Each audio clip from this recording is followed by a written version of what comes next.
Sharonay. This is a story about my near-death experience. Yes, I had a near-death experience. I actually died when I was in my 30s. And I didn't come back to life for quite a while. Let me tell you about it. I had a tumor in my stomach, and the tumor probably came about because of that heavy thrown into the wall that I had when I was a kid. But anyway, nonetheless, I had a tumor. And I didn't know I had a tumor. I thought I was pregnant. My stomach was sticking out. It was real big. And I went to the hospital and they checked me and I didn't.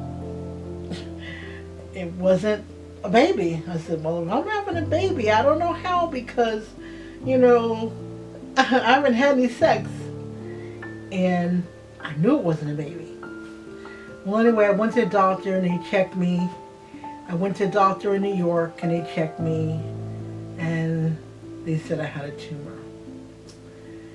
And it was an emergency that they covered a surgery because it was dangerous. It wasn't cancerous, but it was dangerous. So I got driven into New York City. When I got driven in when I was very upset. But to make a long story short, I had loved my grandfather so much. And as you know in the chapters ahead of this, he died. And for those that know, he died and I thought it was my fault. The reason why I thought it was my fault was I was abused. And I was told that if I wake up, not to tell anybody, because if I tell anyone, my grandfather would be dead. He didn't die. He didn't die because of me, but I thought it was because of the situation. Well, I woke up that morning and my grandfather wasn't gone.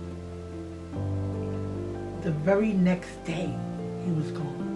So in the car, in the back of the limousine, I'm wailing, I'm screaming, I'm crying, like the Born and Damien movie, The Omen. And I won't stop. I'm still yelling and I'm crying. And my mother looks down and she says, oh, wow, she really loved her granddad. But she didn't know why I was crying. And I never told her because I didn't want to hurt her. Well, doctors took me in. They took me into surgery. They said I'd be awake by 12 o'clock. I went in about 8. They said I'd be awake by 12. Noon came. I wasn't awake. 1 o'clock came, I wasn't awake. 2 o'clock came, I wasn't awake, and so on and so on. It's almost getting dark. And then I awake. But somewhere between my journey, somewhere between me being knocked out and them finally waking me up, there's a story behind that.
I went up to the entrance of heaven, and down this hallway is walking my grandfather.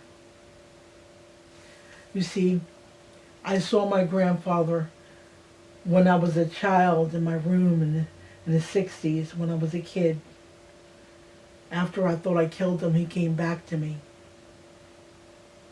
And you'll read about that in Prophet Zone 1. And Prophet Zone 2 will have this surgery that I went through. So after getting a chance to see him again, I'm up there and I'm entering and it's beautiful. And I said, "Can I stay? Can I stay, Grandpa?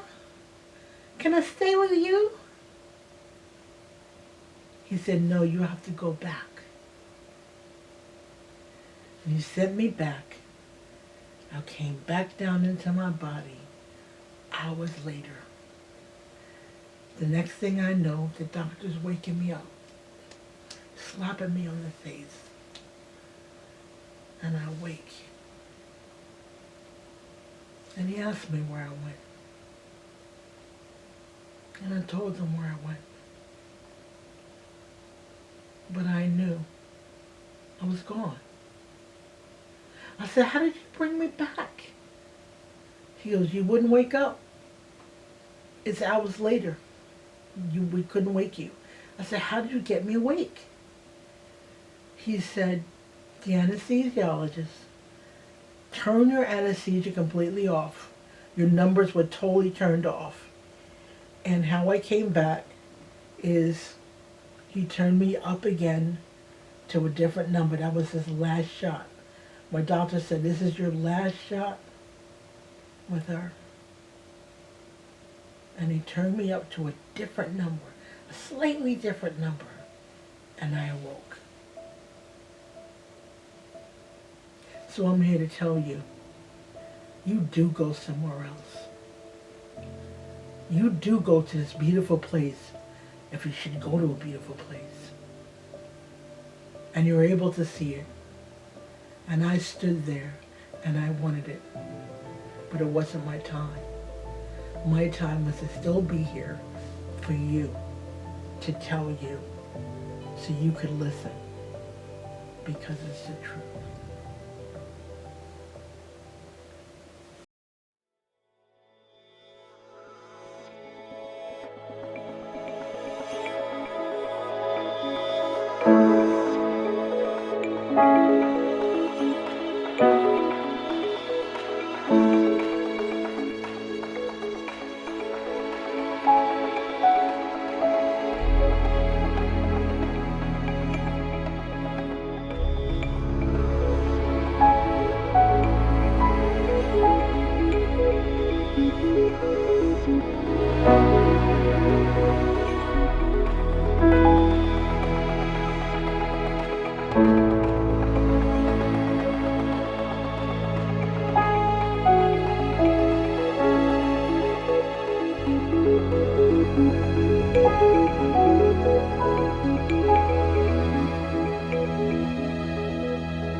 Okay, for those that would like the necklace, you can go to prophetzone.com, buy the book, and go to the YouTube site and join and subscribe, and you got it. Just go ahead and send me an email, all right? Thank you.